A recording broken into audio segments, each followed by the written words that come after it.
first 5 weeks of the Skip Barber Racing School Championship has been fantastic.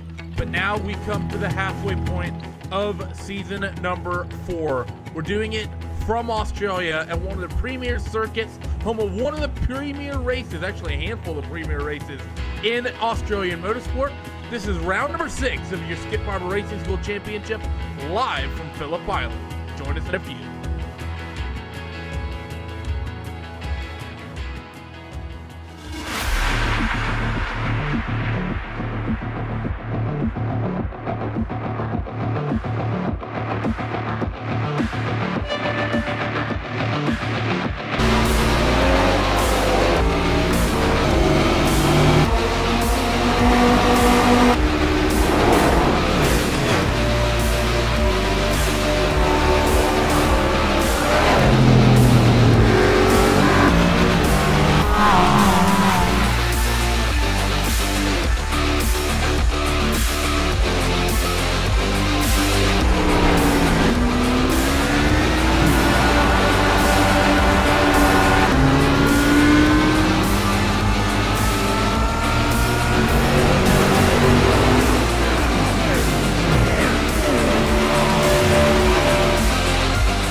Welcome back to RaceSpot TV and iRacing Live as we take the Skip Barber Racing School Championship to the halfway point. Randy Chinnet, Alvin Nieves, and Hugo Louis bringing you all the action underway happening here today.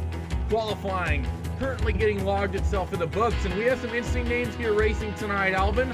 Some familiar names that we're used to seeing this season, people like Ade Copa Lopez, Carl Dronke, Francois Bollin, Halliburton, a lot of the familiar names. There's a couple notable newcomers. Well, I won't say newcomers, but people we're not used to seeing here on Wednesday nights. I think notably Josh Anderson and Miko Nasi making their way into the grid tonight. And those two drivers definitely will make a huge impact in this race today. And Randy, I also have to say, yes, we are at the halfway point of the season, but this race today, Phillip Island, I think this is one of the 2 wildcard races that we have here in this championship. First one, it was Silverstone, but today it's Phillip Island. Now, why is it a wildcard? Well, it's gonna be all about the slipstream. Well, to quote Bon Jovi, whoa, we're halfway there. Whoa, we're racing at Phillip Island. I think that's how the song went. That's going to be my guess, though, however, but I'm not going to do too much karaoke on stream. I haven't consumed enough alcohol yet for that. But 2 more minutes left in qualifying here, Alvin. And I mentioned Miko Nasi, and look what he does. 45.264, almost a full 10th over Ade Coba Lopez currently, and Miko's going around. Actually, take that back. He's already run his 2 laps. But so Miko Nasi, who we saw him, I believe, run last season. He came out for, I can't remember which one of the tracks it was. Yes, he came out for Olton Park. He won that one, and now he comes back out to run here at Phillip Island. He takes pole currently, provisionally, but I don't think there's anyone currently on track who's even going to really get close to challenging him. There isn't potentially Greg Seitz. He's working himself through towards the end of the lap right now. He's basically the only one in position that could potentially upset Miko Nasi's pole. And as that number 2 machine comes off the final corner, let's actually take a look and see what Greg Seitz is going to do. Onto the front straight, he will come, gets a good run out onto the front straight, and now down this long front straightaway that is quite long considering the length of the circuit. He's going to come across the stripe. He's going to do a 45.4, so only good enough for 3rd, and Miko Nasi looks safe at the point for now, Alvin. Well, good news for Miko Nasi is it looks like he is pretty much in pole position.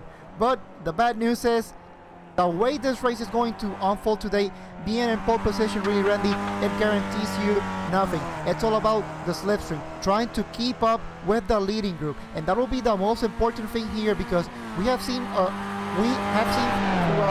the many seasons that we have raced here in the Skip Barber that sometimes that middle pack can start getting a little bit crazy, wanting to make positions, and the last thing they want is break contact with that leading group.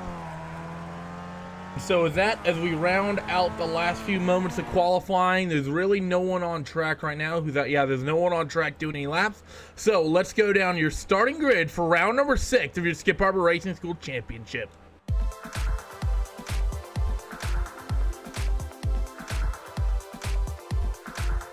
14 laps make up the event today here at Phillip Island, and Miko Nasi, who only comes out once in a blue moon, has taken the pole position away from the dominant man in the single car time trials this season, Jacobo Lopez, who will start off on row number 2.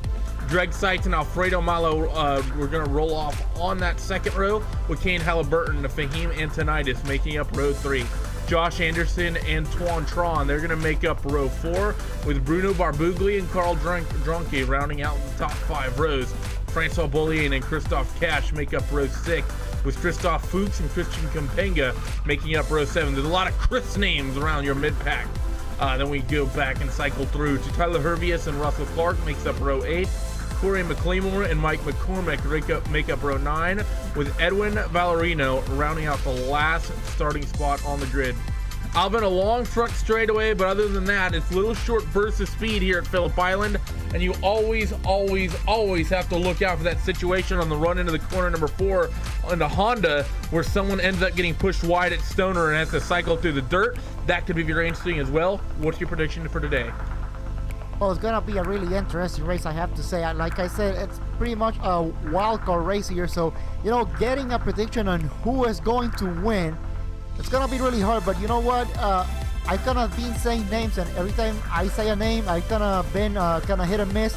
So I think I'm gonna reserve that for today. So it's going to be interesting to see what we have here. And don't worry, Alvin, much like you, my pronunciation is hit and miss as well. But we're still waiting for a couple of drivers to get themselves on the grid. I believe Greg Seitz is the last one. We find him, so he should be getting the lights going on here in just a moment, and then we will be getting them shut off, and we will be going green for, as I said, 14 circuits. Revs build. Lights are on and lights go out, and we are green at one of the premier circuits of Australian motorsports. Host MotoGP, host of V8 Supercars, and the run into Doohan Corner for the first time is pretty much clean, but they're fighting for third behind your leaders. This is Alfredo Malo and Greg Seitz side by side for third through Doohan for the first time, and Seitz at the outside groove. Halliburton, he looks to be getting a run as well. He wants to throw his hat into this mix. They cycle themselves into the second corner for the first time. Still side by side now for fourth as Seitz pretty much gets clear, and you have Halliburton trying to fight with Alfredo Malo Jr., but this is one of the interesting sections of this racetrack at Phillip Island. You have the cutback, a little left-hand gate here at Stoner Corner, and then this short shoot down into Hana. Very, very hard braking zone. Definitely a passing opportunity, but very awkward to make it stick. And still, side by side are Halliburton and Greg Seitz with a little bit of contact behind. We got now turning into a bigger incident. 2, 3, 4, 5 cars I think may be involved. As Tyler Hervius, he's one of the ones really involved, really hurt there. But for the most part, the entirety of your field are going to be cycling themselves back through, and Halliburton finally has got the job done in Alfredo Malo, Alvin. Got the job indeed, and also Jacobo Lopez got the job on Miko Nasi going into Honda Corner. So those are 2 moves here already in lap number 1. But Randy, that big incident on the back of the field, that shows you how quick things can turn up here at Phillip Island. Also interesting to note, we had a change for your race lead. Jacobo Lopez has taken the lead spot away from Miko Nasi. I actually missed that. So we've had a couple notable changes for position. Jacobo Lopez up +1, and Kalen Halliburton, he's up +1 as well to put himself in 4th. But now down the long front straightaway here in Melbourne, a lot of slipstreaming to be expected. And Miko Nasi, he wants the race lead back. Here comes that 2 machine as well. He wants to throw his hat into the ring to make it a move, but Greg Seitz is going to pull out of it. The 4 of Nasi is going to inherit the race lead, and up the inside of Jacobo Lopez is Greg Seitz going to go. So Jacobo Lopez here, Alvin, he leads lap number 1 and he finds himself almost cycle back to 3rd, but thanks to the long left-hander here, he's going to be able to just hold on to the 2nd place. But Greg Seitz has yet to fall off, and you still have Halliburton, Anderson, and Malo keeping tabs back behind in the mix. And Greg Seitz even almost went onto the rear end of Miko Nasi right there at the front straightaway. So it shows you that I thought that we were gonna see a lot more patience on this battle here for the lead, but no, they're pretty much going at it from the green flag. Still side by side right now are Greg Seitz as well as Adikoba Lopez, and Miko Nasi is going to be loving this. It's going to give him a little bit of clear track, knowing that there's a chance he might be able to break away before they get to the start finish this next time. And Adikoba Lopez, I think, intelligently pulls out of that as they work themselves now through this awkward middle section of the racetrack. This is up towards Lukey Heights, and now on the downhill section in towards corner number 10. Downhill, hard on the brakes, very awkward corner to get right now. They cycle themselves through the tight hairpin at 10 into what is almost really, it's very chicane-like at 11, and then for the very, very fast sweeper at corner number 12, Alvin Nazi has just a little bit of breathing room, and it's just on the cusp of whether or not Seitz will have that sniff of slipstream or not. I think Nasi's broken away here, and Lopez's Seitz fought a little bit too hard too early and is letting the fin break away. It is too early to kind of predict it if this is pretty much race over. But now for the most important thing for Greg Seitz, Adikoba Lopez, Kane Halliburton, all the way to Alfredo Malo Jr. Try to be as smart as possible. Try not to keep fighting. And well, that's it. It seems that it's starting to pay off as Greg Seitz already all the way back to Miko Nasi. So it is working. So it's just a bit of patience. Just noting that if you're fighting way too much, you have to let go, let the faster car go by, and let everything go back to the way they want it to be. So it's like just enough of the slipstream, and that has brought that entire gaggle of cars back into the touching of Miko Nasi. So probably a little bit of heartbreak there for Miko, because really it's only about a tenth or two of a difference, Alvin. That would have been the difference between him being broken away or him being now involved in this 6-car train fighting out for your race win. And it's not very far off becoming a 9-car train. But as they run here, it runs Miko Nasi to Greg Seitz, to Adikoba Lopez, to Caden Halliburton, to Joshua Anderson, to Alfredo Malo. That is the lead pack of 6. Then about 7/10 of a second or so back, you get Carl Dronke, Francois Bollian, and Christian Kapanga. They round out the top 9. And then a little bit further back, you also have Fahim Antonitis, followed by Christoph Fuchs. So about 11 cars here, Alvin, all relatively close, while this main little package of 6 cars, which we actually see Lopez starting to break away a little bit, but those group of 3 behind are going to have the slipstream, should be able to reel that back in. But let's actually first look to see down the front straightaway, are we going to see a big aggressive move in the draft from Greg Seitz once again? They go under the Melbourne Bridge and on the run up to start finish, and Greg Seitz looking to the right hand side under the second Melbourne Bridge. Will Greg Seitz get there to do-head corner? No, he will not. So everyone is going to have their own clean line to run into the southern loop here at the top of corner number 2, which is pretty much here, Alvin, the highest part of the racetrack, highest elevation. Is pretty much all downhill till you get to about Lukey Heights, until where it pretty much flattens out. Now pretty much the most important thing is try to keep your line here, because for this leading pack, the most important thing, it's really hard to try to make a move now going into Stoner and into Honda corner, because it really won't pay off trying to make the move right now. So it's best just to say single file, and then once you get out of Swan corner, then that's when you go for the move. So a little bit of oversteer for Miko Nasi as they work themselves into Siberia, and then through 7, 8, and on the run into corner number 9, which is again Lukey Heights. So under the 4 and 20 bridge they go, and everyone pretty much staying single file. And I think everyone's done a good job here, Alvin, to calm themselves down, because we saw that early fighting between Lopez and Seitz just a couple of laps ago, and how close they got to losing the back end of that number 4 machine in Nasi. We haven't seen that in the past couple laps. I think they realized exactly how lucky they got to be able to reel that gap back in. So I think we're going to see a lot more single file fighting here, unless someone gets the run on Nasi. They might challenge that driver up front, but I think for 2nd, 3rd, 4th, 5th, I think we're not going to see very much side-by-side racing here until about lap number 11 or 12, when things start coming right down to the wire. And that is pretty much this race when it comes to the skip barbers. This race here at Phillip Island, it's all about the patience. And well, Greg Seitz trying to get the move here for the lead from Miko Nasi, and Adikoba Lopez also gets a look here, and Miko Nasi now shuffle all the way back to P3. But I think that is really a smart strategy. If you see somebody getting a move on you, there's really no point in trying to fight it. It's just faster right now to let the cars go by and then slot back into position. We have to keep in mind, though, that we've seen a couple times already cars get cycled back to the third, and now Nasi, he's going to fight with Adikoba Lopez through Stoner and on the run down into Honda. Lopez gets a little bit checked up from Greg Seitz. I think the door's open if Nasi wants to go through it, but no, he's going to have his hands full with Halliburton here through the tight right-hander, and they're going to stay side by side in towards Siberia. And this is not what you want to see happening if you're Mikko Nasi, continuing the fact you once led through this long but yet tight right-hander at Siberia, now through corners towards 7 and 8, and still side by side are Halliburton and Nasi, but Nasi gets the slide advantage. He's going to get it back single file. Well, fortunately enough for them, they didn't lose much time, but up into Lukey Heights, this 6-car train is going to go once again, and Nasi getting caught up in a fight. I think he really didn't want to be involved with Alvin, because he sort of looked like he might have wanted to go up the inside at Stoner, as Anderson throws a big move on Halliburton into the bottom of corner number 10. Number 5 machine makes that move stick.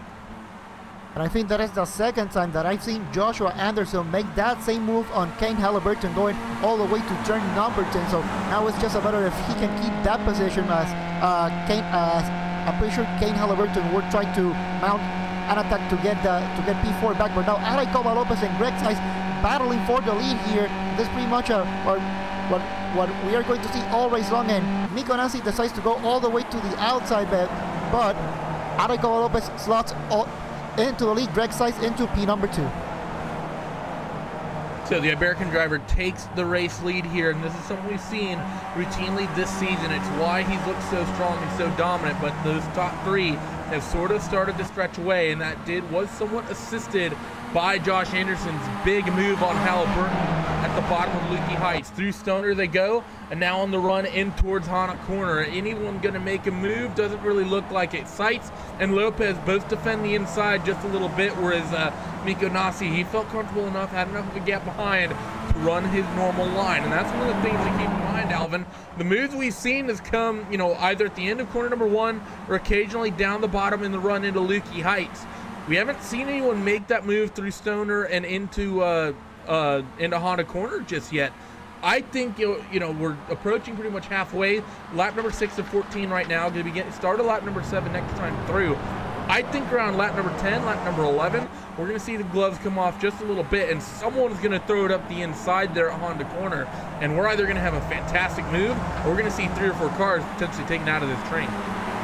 Well, actually, if you want to see some moves here and they're being thrown at Honda Corner, you got to look at this secondary group from Francois Boulien, Carl Drunke, and Christian Kabanga. Francois Boulien got a move on Carl Drunke going into Honda Corner, but this also goes to show you the more you get fighting, the more you lose touch with that leading group. So I think for this secondary group, this is pretty much game over.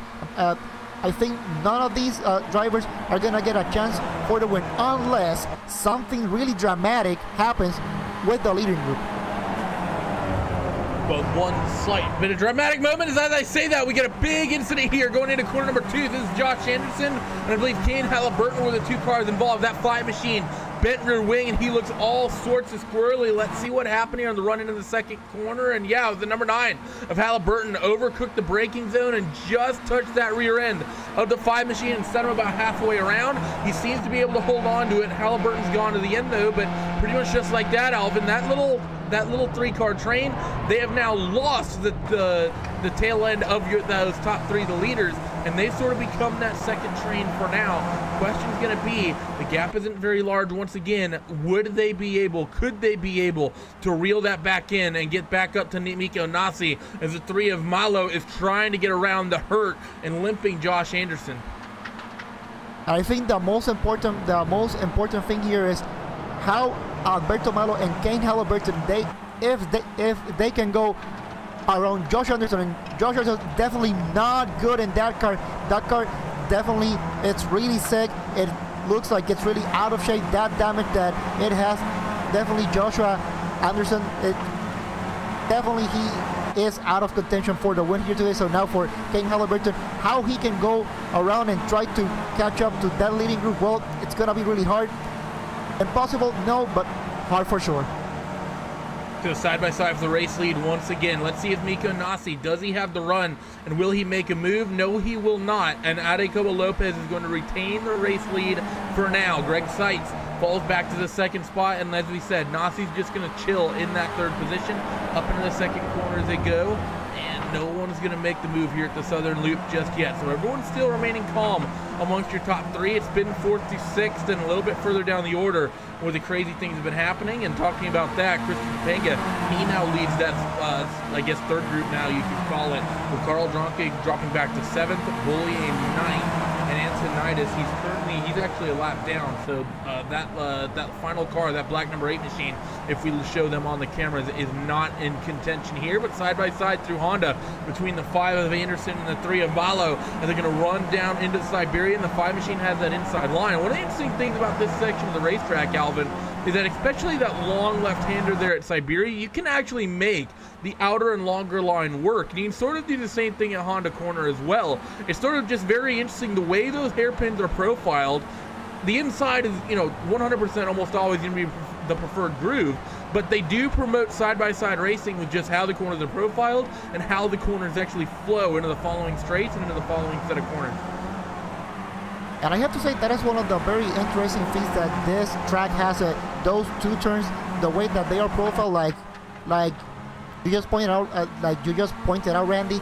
It's really interesting that yes, they do promote side-by-side racing, and even the outside turn, yes, it can work, but also, but on these cars, it's all about momentum. So trying to get that outside work, well, you have to be really sure that you are going to make it work. Otherwise, you're going to be in a world of trouble.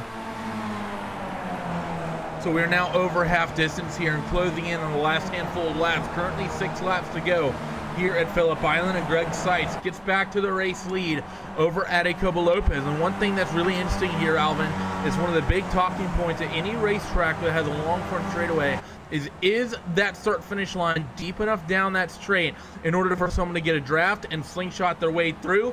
And that answer, quite simply, is yes. Greg Seitz last time had the race lead by 5 thousandths of a second over Adecobo Lopez. One of the big things here is, this is going to be a chess match with the slipstream.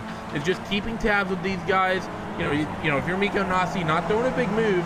And really, the other big thing is just because you have the race lead as you come off that final corner, the slipstream is working as such that it doesn't necessarily matter if you have that race lead, because you could get leapt before you ever get to start finish.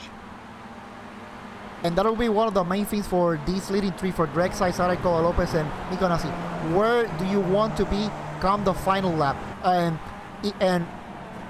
even more, where do you want to be coming out of Swan Corner? Because yes, you can be in the lead and you can win the race, but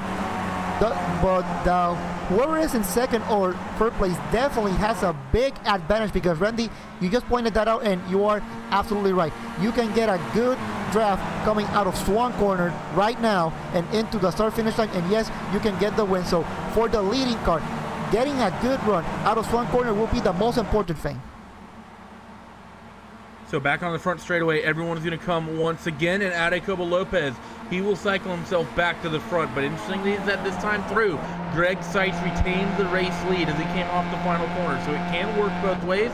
Just depends all on the run that car in front of you gets and how aggressive you're going to be with it. 5 laps now remain here at Phillip Island as Adecobo Lopez is going to come through that second corner and lead this 3-car leading pack towards Honda Corner. That second group of Halliburton, Anderson, and Malo, pretty much same situation there. They're just doing the same thing the trio up ahead of them are doing, trading spots back and forth. And here comes Halliburton, a bit of a run through Stoner, and he actually lifts out of it. Is he going to make the move to Honda? No, he's not, but I think he has the momentum to potentially do so. That's third pack, though, Alvin, of Dronke, Bolney, and Capenga. They have been slowly reeling in that trio of Malo, Halliburton, and Anderson. Our second group might become a little bit of a super group here and be 7 or 8 cars strong here in the closing laps. And I think it all has to do with the fact that Joshua Anderson, his car is really not good, but still I am really impressed that he has been able to keep fighting in this secondary groups for this long, considering the damage that he is carrying right now. But yes, Randy, that third group, it's catching that secondary group, and this could become a really interesting battle towards the end of the race. So still keeping an eye on what everyone's doing here. They come off, your leaders do anyways, into and off your final corner here. You see pit entrance on the left-hand side. And you see the way Greg Seitz already hounding the back of Jacobo Lopez. This is what I want to watch here as they come onto the front straightaway. Will Greg Seitz get the race lead by the time he gets to the start-finish line? The answer to that question is going to be just as Jacobo Lopez, actually no, I take that back. Jacobo Lopez retained the race lead there by 0.000 of a second. So that's going to be something that's really interesting to watch as Seitz gets the lead as they go into one. But they were scored equal, and because of that, Lopez retained the lead as they came across the stripe. I don't think the drivers in the cars are going to know exactly how close that was, Alvin, but that has to be something that's, you know, this is probably going to be one of those most stressful runs to the line ever for both whoever's first and second coming to the end of this one here as we're on working lap number 11 of 14. Really interesting indeed, and if there is someone I really don't want to be as the iRacing official desk that scored the race, or perhaps the bot that the bot that actually does it for everyone. But yeah, Randy, the stress levels right now for these top three has to be through the roof because they really don't know how this is going to pan out. Getting a run out of one corner, yes, you will definitely get a good run, but as we have seen, that doesn't really guarantee you that you will get the race win. Pulse is definitely elevated here as they work themselves through Lukey Heights for the 11th of 14 circuits around this Phillip Island racing circuit. So through the tight little hairpin at corner number 9 and into at 10 and then into 11 and 12, your lead trio are going to come. And just keeping an eye on those second and third grooves. I don't really think they've been getting, actually I take that back. Renzo Bullying 0.4 of a second quicker than Kane Halliburton that last time through. So that second pack, Alvin, is getting reeled in by just a little bit over that third group as we're going to have another change for the race lead. Jacobo Lopez, he leads at the line from Greg Seitz. Seitz is going to cycle back into second, and Miko Nasi, he's going to just sit in that third spot. And this is actually something to really think about, Alvin. Remember the start of the race, I believe it was the first time really, it was lap number 2, I think, the first time we really saw these cars going full tilt into that first corner. We saw Greg Seitz go from third to first. We haven't seen Miko Nasi ever even come close, and I don't think that's because you can't do it or because it's hard to do. I think he's just content sitting there in third, waiting really up until maybe the start of the next lap or the lap after to make his move. Nasi's being very, very patient in third right now. Absolutely. I think Miko Nasi pretty much realized that there's really no point in trying to battle for the lead right now. The worst thing can happen is that you get in a battle for the lead and you may get tangled with one of the other drivers, and that could mean race over. So I think Miko Nasi is doing a really smart race right now, running in third place, and well, not really want to jinx it, but you know, running all this time behind these cars. And Randy, I think we have seen that these cars really don't like running in the slipstream for too long. It is something we've seen in the past, the fact that these cars tend to have they have a tendency to overheat and blow up if you sit in the slipstream for too long. I think that Phillip Island is just going to have enough curvy stuff to be able to get that car cooled down, but then again, we saw that issue for the first time at Okayama. It's not unlikely that it pokes its head up here today as everyone's getting ready to come off the final corner and begin the penultimate lap here. And now the question has to be, when and where do you make your move? Miko Nasi is falling back just a little bit here. They come across now down the front straightaway. Greg Seitz, he's going to look to the inside of Jacobo Lopez. Actually, no, he pulled out of it. He's going to stay cycling in that second spot. Nasi gets reeled back in right to the rear wing of that 2 of Greg Seitz as they work themselves through Doohan Corner and now up into the southern loop. So the 2 of Seitz here, Alvin, he wants to make that move on the final lap. He doesn't want him to show his cards just yet as they work themselves now through the southern loop and they begin to run towards Stoner and Honda. Well, now, here's the thing that I'm thinking with Miko Nasi. I think he is doing the correct race right now, but he is depending on Greg Seitz right now on making a move on Jacobo Lopez going into Doohan Corner because he doesn't want to be caught in third place right now, because if he is still in third place out of Honda Corner, definitely getting the win will be really hard, because trying to get the slipstream and getting those 2 cars into the start finish line, it's gonna be really hard. So now the question has to be, Jacobo Lopez, He's racing for points. He's currently your points leader, in fact, by nearly 300 points over Andrew Macario in second. Greg Seitz, he currently runs in second. He is 6th in the points. He needs a good race here today, and Miko Nasi, who runs 3rd, is not in points contention in this championship whatsoever. So what is going to be the situation we see crop up here today, Alvin, as we have, and actually Nasi, he hits pit lane. Does Nasi not have enough fuel? Heartbreak for Nasi. The 3-car train suddenly becomes 2.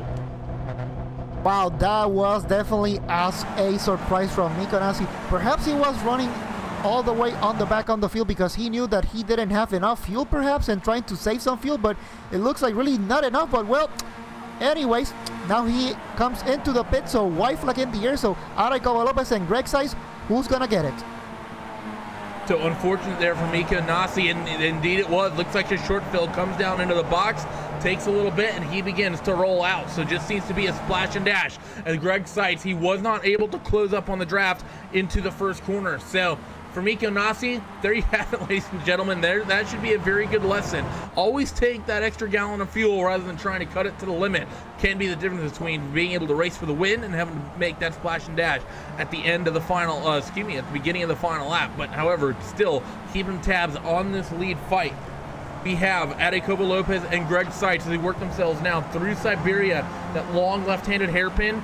And Seitz is there very, very close to the back end of that number 1 machine of Lopez. We've seen, though, a handful of times this race already that Seitz can take the lead at the start-finish line as he comes off the final corner. He doesn't necessarily need to lead the race right here, right now. Up into Lukey Heights at corner number 9 for the final time. Very awkward left-hander here that goes up and then right back down a hill, and then hard braking zone downhill into corner number 10. Both drivers picture perfect through it. Into 11, they come for the final time, and now is where the run for the final corner actually starts. Your run onto the front straight begins right now. You see both drivers. They try to make it as straight as they possibly can.